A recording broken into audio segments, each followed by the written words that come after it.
यह एक कहानी है जो मैंने बचपन में अपने दादाजी के द्वारा सुनी थी और यह सत्य घटना पर आधारित थी। दोस्तों में रायगढ़ में निवास करता हूँ।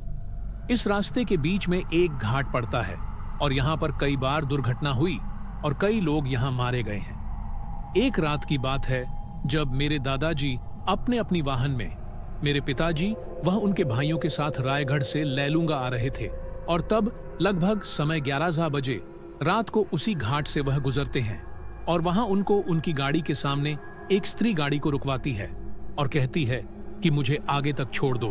तो मेरे दादाजी उस स्त्री को बैठा लेते हैं अपने वाहन में, क्योंकि रात का समय था तो उसकी वह मदद करना चाहते थे। लेकिन थोड़ी दूर जाने के पश्चात मेरे बड़े पिताजी अचानक से उनकी नजर उसके पैरों पर जाती है और वही पाते हैं कि उसके पैर उल्टे थे। और जब यह बात इशारों में मेरे दादाजी को बताते हैं तो वह उन्हें इशारों में चुप रहने को बोलते हैं और यह सबको पता चल जाता है कि उनके साथ में कुछ अनभिज्ञ शक्ति है जिसका उनको अंदाजा नहीं है कि वह कुछ भी कर सकती है।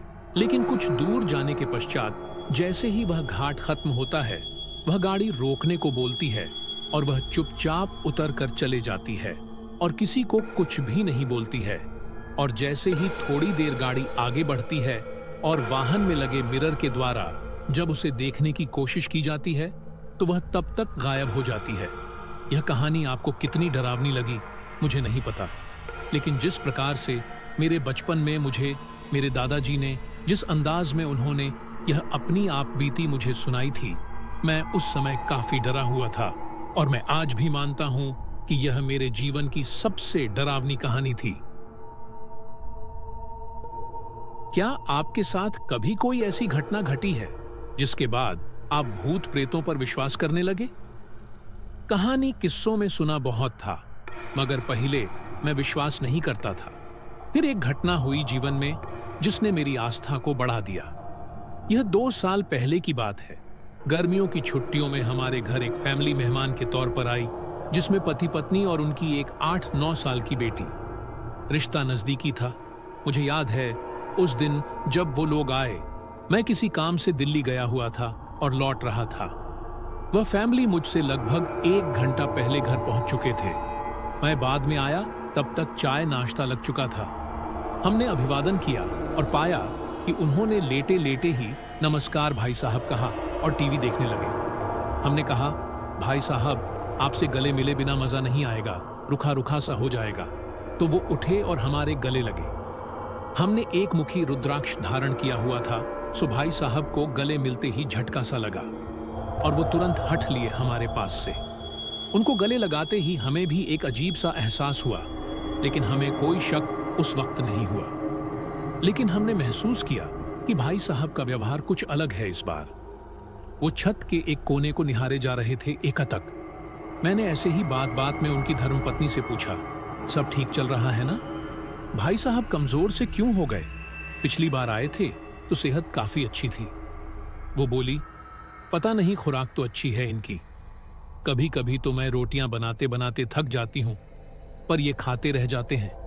हमने बोला, यदि एक व्यक्ति का खाना एक व्यक्ति खाए तो कम रोटियां बनानी पड़ती हैं, पर यदि एक व्यक्ति में 2 या ज्यादा हों, ऐसा कहकर हमने उन सज्जन की ओर देखा तो देखा वो एक अजीब सी स्माइल दे रहे थे। हमने उनकी पत्नी को प्रलोभन दिया, एक बहुत अच्छे ज्योतिषी हैं, हमारे शहर में उनसे मिलने चलेंगे। और वो झट से तैयार हो गई कि इनकी कुंडली भी दिखानी है मुझे। मैंने कहा, कल चलते हैं। अगले दिन मंगलवार था और हमारे घर के निकट एक हनुमान मंदिर है जिसमें हर मंगल शनि चोला चढ़ता है बजरंगी का। हमने सुबह उनसे कहा, आइए आज मंदिर चलते हैं, तो उन्होंने हमारी तरफ बिना देखे मना कर दिया, आप जाइए। अब हमें गतिविधियां संदिग्ध लगने लगी थीं, पर हम शांत रहे। हम मंदिर होकर आए और चले अपने परिचित एक ज्योतिष जानकर के ऑफिस। साथ में पति पत्नी का वह जोधा। हमने उनको ज्योतिषी से मिलवाया और परिचय करवाकर हम अपने ऑफिस की ओर निकल लिए, उनकी गोपनीयता निजता हेतु। अभी हम बामुश्किल 1 किलोमीटर चले होंगे कि फोन बज गया। हमने देखा तो हमारे ज्योतिष भाई साहब का फोन था। हमने उठाया और उधार से आवाज आई, भाई साहब जल्दी से आइए, आपके रिलेटिव को कुछ हो गया है। हमने गाड़ी वापस मोड़ी और 5-10 मिनट में हम पुनः वहीं थे जहां उनको छोड़ा था। देखा कि सज्जन सोफे पर गिरे पढ़े थे, दांत भींच के आंखें, लाल हाथ पैर अकड़कर मुड़ गए थे। अभी हम बात ही कर रहे थे कि हुआ क्या। अचानक की उनकी धर्मपत्नी ने बताया, एक दिन और यह द्वारा पडिडी अच्छा था इनको, इतने में एम्बुलेंस आ गई। फोन पर ही हम हॉस्पिटल के इमरजेंसी स्टाफ को अलर्ट कर चुके थे। एम्बुलेंस की खबर कानों में पडिडी रचते ही हमारा मरीज उठ खडिडी रहा हुआ और अपने बाल ठीक करके खुद जाकर एम्बुलेंस में बैठ गया। ये वो पल था जब हमने अपने ज्योतिष भाई साहब की आंखों में देखा और आंखों ही आंखों में हम समझ गए कि मामला चिकित्सकीय नहीं है। खैर, हम पीछे पीछे अस्पताल पहुंचे और हमारे वो ज्योतिषी भाई भी, उन्होंने बताया कि जन्म लग्न पढ़ते समय किए गए दूसरे प्रश्न से ही विचलित हो गए थे। हमें सलाह दी गई कि इनको वापस रवाना कर दीजिए, घर से आपके बच्चे छोटे हैं। परंतु धर्म संकट रिलेटिव को इस अवस्था में कैसे कहें कि भाई आप लोग जाइए। शाम तक वो कहने लगे, मैं अब ठीक हूं। उनकी सारी रिपोर्ट्स नॉर्मल थी। डॉक्टर ने कहा, अपने रिस्क पर डिस्चार्ज करवा लीजिए, वरना एक रात तो ऑब्जर्वेशन में रखना पड़ी रहेगा, क्योंकि उनको कुछ समझ में नहीं आया। हमने डिस्चार्ज करवा लिया और उनको घर रवाना किया और हम गए सीधा भैरव बाबा मंदिर और पुजारी जी को अपना धर्म संकट बताया। उन्होंने एक धागा दिया कि उनको जाके पहना दो, उनके नहाने के जल से लेकर पीने के जल में गंगा जल मिला दो और सावधानी से किसी प्रकार उनको यहाँ ले आओ झड़वाने। हम घर गए, उनको धागा पहनवा दिया उनकी धर्मपत्नी से। फिर थोड़ी देर बाद हमने उनसे पूछा कैसा महसूस कर रहे हैं, तो वो बोले कि शांति सी मिली जब से ये धागा पहना। हमने कहा, जिन्होंने धागा दिया है उनसे मिलने चलना है।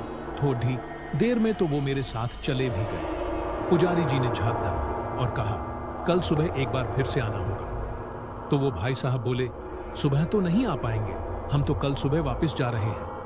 अब चौंकने की बारी हमारी थी।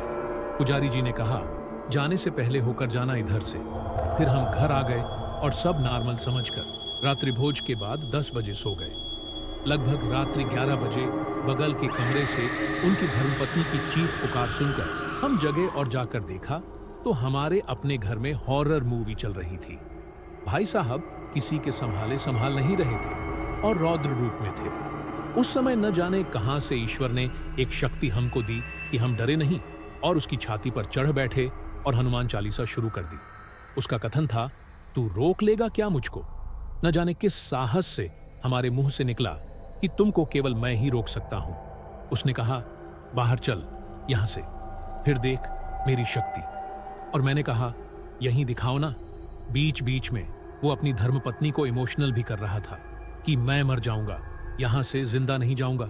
और उनकी बीवी जार जार रो रही थी। उसने मुझसे छूटने को झूठ भी बहुत बोले, मगर मैंने उसकी किसी बात पर विश्वास नहीं किया। फिर उसने बोला, उसको बाथरूम जाना है।